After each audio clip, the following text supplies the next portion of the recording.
Chronic illness, misfortune. We all know the change that it entails. Okay? I think in many ways in this hard-scrabble 21st century, to be resilient is a wonderful attribute. Okay? But I also want to say, I don't want you to always just be focusing on circumstances, responding to circumstances. One of my favorite books is called The Path of Least Resistance by Robert Fritz. It talks about the difference between reacting to life and creating what you want out of life. I would strongly suggest, react to the symptoms of chronic illness, but also what do you want to create? What do you want to create? What do you want to make happen? Whether you are chronically ill or not, what do you want to make happen? Yes. The Path of Least Resistance by Robert Fritz. Okay, so that's a little bit about the mindset. In our short amount of time, I'd like to talk about communication. Because you know what? I find that most organizations don't communicate well, most families don't communicate well, and most individuals don't communicate very well. And yet, I think if an intruder were to actually come into your home tonight, wouldn't you want to communicate about that? And yet, as I go around the country talking to a lot of people like yourselves, I oftentimes hear we're not communicating about it. So, you've all heard the phrase, hey, we just need to be more open and honest. I don't think that phrase has ever led to more openness and honesty. And yet, I believe in the wisdom of that. So what I did several years ago is I came up with a little bit different terminology, but 4 levels of communication or 4 levels of light. Don't freak out with that light. If that seems too freaky to you, just replace light with communication. 4 ways that I think 2 or more people communicate with one another. Okay? And I want you to go to the bottom of the page. I want you to look at false light or false communication. False light or false communication. And there's a definition there where people hide behind figurative masks rather than convey the true thoughts or feelings because the real goal is to avoid conflict and discomfort. Comfort is the key in false light. Comfort is the key. So you might be thinking about your work setting, but today I want you to think about you and people that are important to you in your family life. Might be a significant other, might be the person sitting next to you today.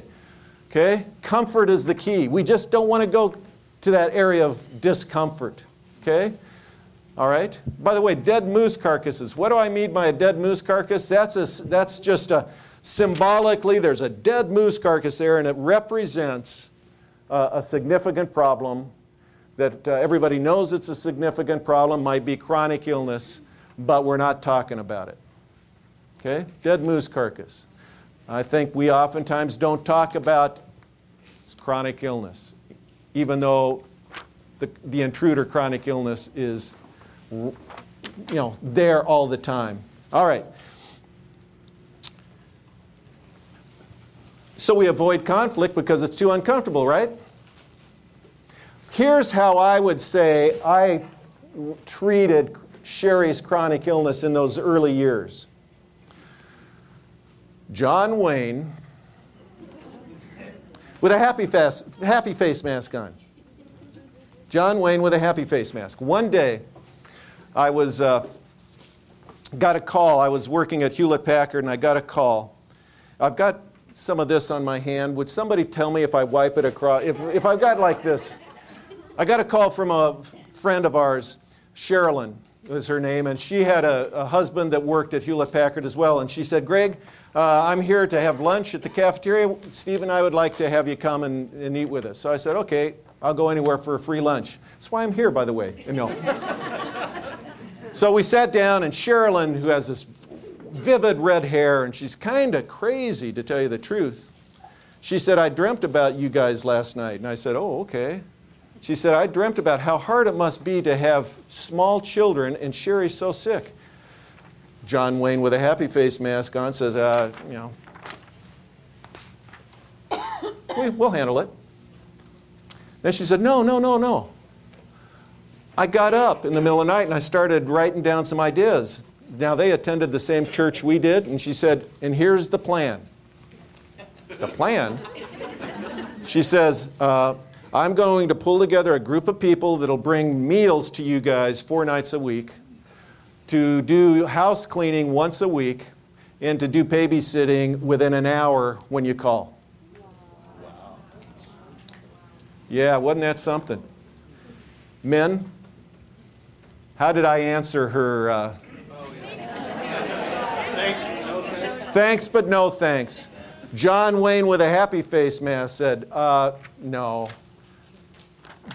If you want to do your little plan, Sherilyn, find somebody else.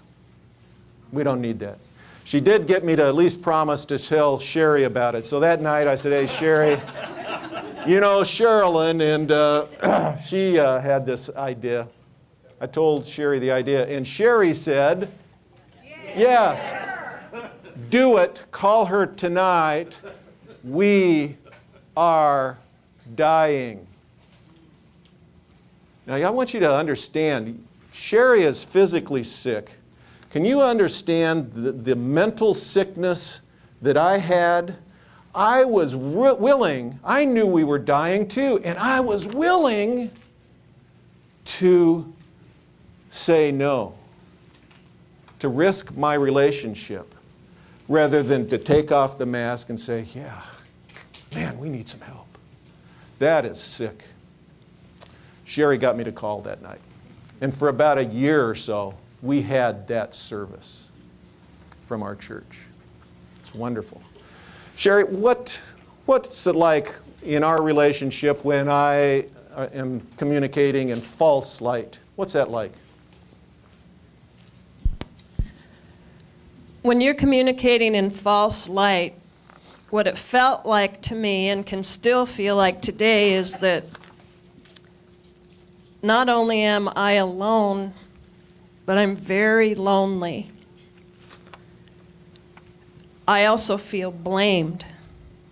This is my fault. What did I do this time to have a flare-up or to make this even start in the beginning?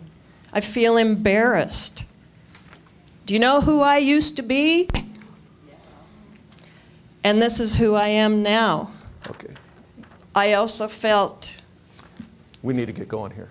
We're running out of time. Greg, I'm not quite done. Sherry.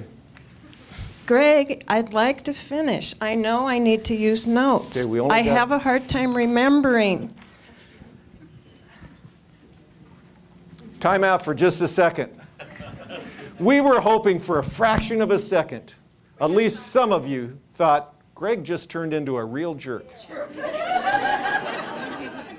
Because we wanted you to not only see and hear what harsh light is, but we wanted you to actually feel it.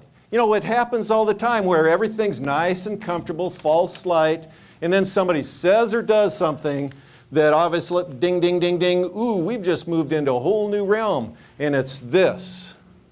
It's harsh light. It's harsh light. Okay? Harsh light is another way we communicate. Okay? It's another way we communicate. Think about how false light works when we're trying to deal with chronic illness. Does that work? Does harsh light work? Hey, I'm concerned you're not working more. Are you really sick? That's harsh light. That's harsh light. And it doesn't work either, does it? It depends on your goal. Depends on the goal. I still haven't figured out a goal that it actually works. And, well, yeah, okay, yeah, if you want to destroy your relationship, that's, you know, if that's the nugget you get out of here, that might not be a bit. If you want to destroy your relationship, Chris, try a little bit of harsh light.